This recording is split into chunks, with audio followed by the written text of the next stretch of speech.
I'm Pastor George Borkart, and this is another Higher Things video short. The end of the world and climate change. That's the subject of today's Higher Things video short. Hey, if you love our videos, if you are learning about your Christian faith from places you never expected to learn about your faith from, a Missouri Synod Lutheran pastor and his sleeping Jack Russell Terrier named Thor, go ahead and like and subscribe today. You can also go to support.higherthings.org and give today. Your tax-deductible gift keeps Higher Things, a youth organization all about passing the faith to the next generation. Keeps us a-rolling. It's November. I'm not shaving. Why don't you celebrate November by subscribing? Just a thought. When I was a young warthog, when I was a young pup, the world was going to come to an end on global nuclear destruction. Then the world was going to come to an end when I was in high school by something known as global warming. In the 1990s, if we didn't get our stuff together, the world would be over in 20 years. That clock passed. The world is always going to end in the minds of some folks. And I'm not going to battle the science of climate change today. I'm just simply going to say we're going to go about this from a religious perspective. It is important that especially millennials and Gen Zs check the facts that you were taught in school. Just check them. Just check them. I mean, so many things that we are told, and we were told about this about climate change. I'll just give you one. The idea that we are losing the Amazon rainforest, and therefore, because they're burning, losing 20% of the world's oxygen production is not true. 6%. And if you're worried about that 6%, consider also that the main producer of oxygen is algae, not trees. But again, not gonna fight that. What I'm gonna go about is from a Christian perspective. And that's what we are. We're a Christian channel, youth ministry, and the like. From a Christian perspective, fear of the world ending by climate change, it doesn't mash. The world ends when the Lord comes back. The creation groans for this.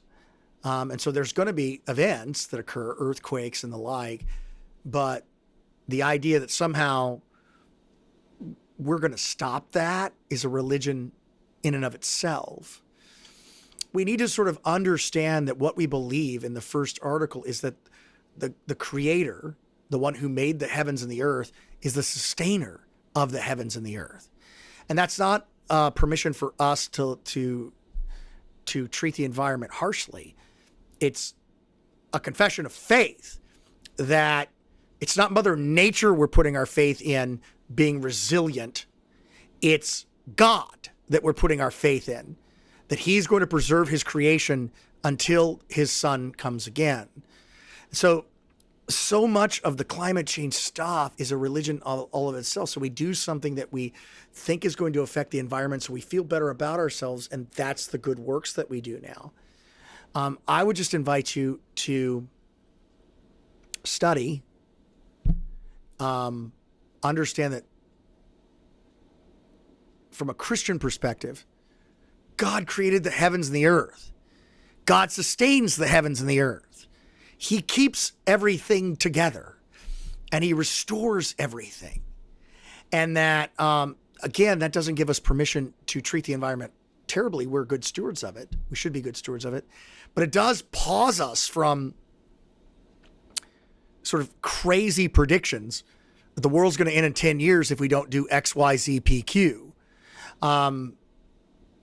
Again, we have a Heavenly Father who loved us and gave up his son for us. And so it's not a political argument. It's a theological one. does God preserve and renew his creation? And the answer is yes. The God who sent his son to save us also keeps the world together, protects it. He is the steward of it. I mean, he's the true steward of it. It's the Lord of it. He's the Lord of the world. So just think about this. Don't fret about the end of the world as we know it.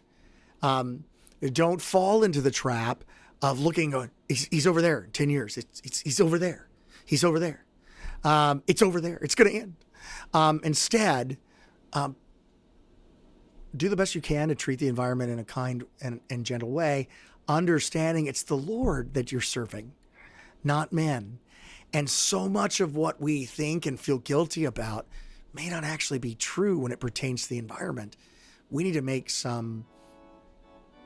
do some study, understanding that it's the Lord who ultimately is going to preserve until his son's return.